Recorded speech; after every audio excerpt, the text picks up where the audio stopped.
This week, we honor our veterans and their service with a special investigation. Our reporting began in May when we obtained these military records. Based on research and interviews, we found a National Guard fighter pilot had to spend 6 years and $70,000 of his own money to get his neck injuries recognized as service-related injuries. Our investigation begins in Denver, Colorado, and stretches to the bureaucracies of Washington, D.C. This case demands accountability, so let's get straight to the point. What did it take for the Air Force to do the right thing? 6 years, $70,000 with an attorney fighting this. I gave everything I had to try to serve this country in the Air Force, and the minute I was unable to perform my duties, they tried to kick me out. Do you remember the moment you thought something was wrong? At one point, I had rolled around to try to get a good shot with the helmet and felt a pop in my neck and felt the radiating pain down both arms. Why is an OB/GYN at the National Guard Bureau reviewing a neck injury case? That is a fantastic question that I do not have an answer for. A bike ride or your job flying as a commercial pilot caused the injury to get worse? Absolutely not. So it's not accurate. Not remotely accurate. Is it fair to assess that the National Guard Board reviewer was looking for a reason to deny your claim? Absolutely. Basically, you're getting pushed out of the Air Force Correct. because of this one memo by an OB/GYN. Yep. Were you left behind by the Air Force and the National Guard? I feel like I was. Yeah.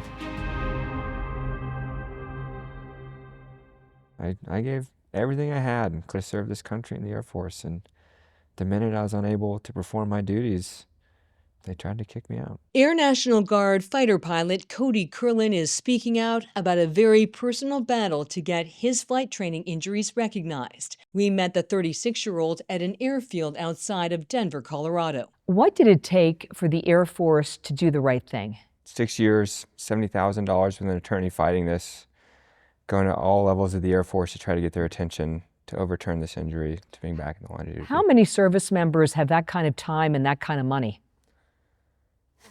Very few. Kirlin's story begins almost 7 years ago. Part of the Louisiana National Guard, his team traveled overseas for advanced training. 2019, you deployed to Guam. What happened?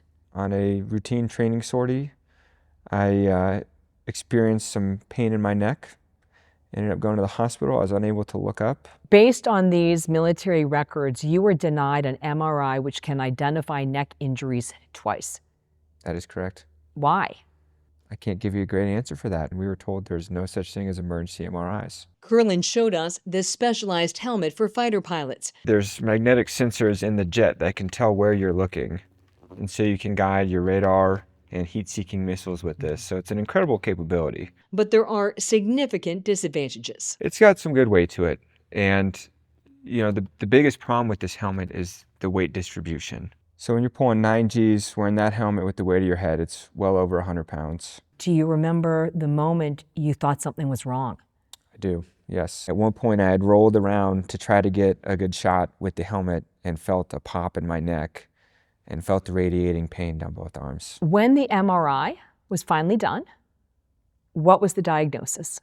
I had 2 herniated discs and a bulging disc. All in your neck? All in my neck. All related to your fighter pilot training? That is correct, yes. According to military records, Kirlin's commander concluded the neck injury was caused by his military service. That designation, called in line of duty, determines eligibility for care and benefits. In 2019, did the military conclude that your neck injury was a result of your pilot training? They did. In the line of duty means that the military recognizes that the service member was hurt performing regular duties, and that any follow-on surgeries or disabilities the military would take ownership of. But once Kirlin's case went to the National Guard Bureau headquarters, his neck injuries were denied. The medical reviewer was apparently a trained gynecologist, or OB/GYN, not a spine specialist. What happened when your paperwork got to headquarters at the National Guard Bureau? An OB/GYN took a look at the paperwork and determined that my symptoms had fully resolved and were re-aggravated in an intervening event. Just stop a second. Why is an OBGYN at the National Guard Bureau reviewing a neck injury case? That is a fantastic question that I do not have an answer for. Doesn't the National Guard Bureau have neck and spine specialists? You would certainly think so. They never explained why a neck and spine specialist didn't look at your case. No. There's one section of this military review by the National Guard Bureau that caught my attention. The reviewer writes that your symptoms resolved. Did your symptoms resolve? Absolutely not. And then it says your neck injury was aggravated by a bike ride or flying as a commercial pilot. Does that make any sense? No. Is that accurate? No. So where does this bike riding explanation come from? So of the hundreds of physical therapy visits that I've attended, one day I had mentioned that after riding a bicycle, my neck was more sore. And this person reviewing my case then cherry picks that one physical therapy visit and puts the whole blame on that or civilian flying. I mean, it makes no sense. Is it fair to assess that the National Guard Board reviewer was looking for a reason to deny your claim? Absolutely. What makes Cody Kirlin's case stand out? Cody's case stands out because it is so blatantly and intentionally wrong. Jeremy Sorensen served in the Air National Guard as an F-16 and A-10 pilot and now advocates for service members. Are you alleging it's a systemic problem at the National Guard Bureau? Yes, it's a systemic problem. How many other cases have you seen like Cody Kirlin's? I've seen at least a half dozen similar memos for different conditions, none of them being OBGYN specialty conditions, mental health, spinal issues, and other physical health conditions. 2 years after the National Guard Bureau denied Kirlin's progressive neck injuries were service-related, the Air Force initially backed up the denial and then suddenly reversed course. Let's talk about December of 2024. This one-page memo concludes that your neck injury is in the line of duty. Yes. When you received this memo, what was your reaction? I was shocked. Much like a one-page memo tried to deny me benefits, now a one-page memo tries to grant them back. No explanation as to why it came or the reason to overturn. When the Air Force turned around and said, yes, Cody's neck injury is due to his service, had any evidence changed? Absolutely not. Did you ever get an explanation from the Air Force as to why they did this 180? No. There's been nothing except that document right there. What do you think happened here? I believe that there was enough pressure from Cody's legal counsel as well as advocates. Cody obviously wasn't going to back down. So in your experience, many of these service members just give up? Most service members either give up because they don't have the resources or time, they have to take care of their families, etc., or they start seeing a pattern of retaliation and reprisal when they highlight the misconduct happening in these matters. Is the National Guard system broken? It is hard broke. For the last 11 months, Kirlin's case has been in front of a disability panel who will decide if he is medically retired. How many surgeries have you had? I've had 2 surgeries so far. Did the surgeries help? The first surgery was unsuccessful. They were unable to get to the disc that they were trying to trim off the herniated portion of.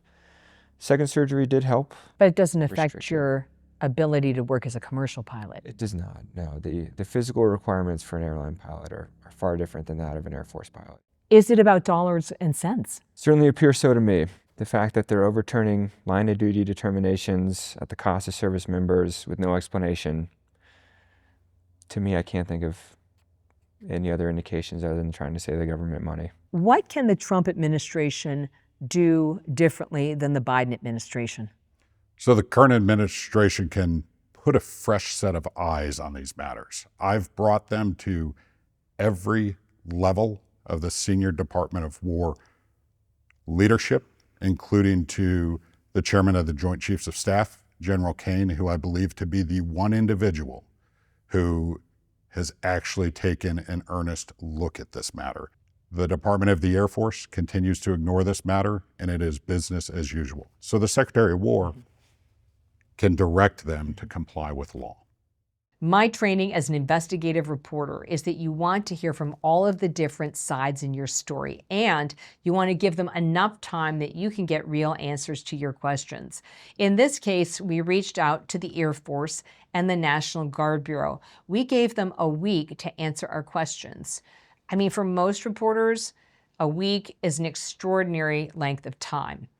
The Air Force responded with a pretty comprehensive answer. They said that there was a recent internal investigation that looked at this process and concluded there were significant shortcomings and it required improvements. The Air Force says it's looking for more transparency in the future so that when service members are denied, they understand why and what options they have going forward.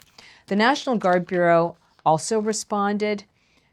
Their answers were not as comprehensive. They said they couldn't really get to a lot of information because of the government shutdown, and some of it required the Privacy Act.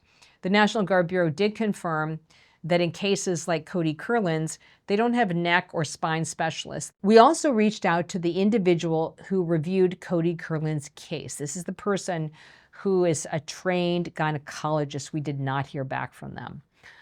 For me, this kind of reporting really matters. I'm in a military family. It's important that our service members and their families feel seen and heard and acknowledged, that if they are injured, our government keeps its end of the deal and takes care of them, and that no one is left behind. That is the kind of accountability journalism you can expect here on Straight to the Point. We'll see you next time.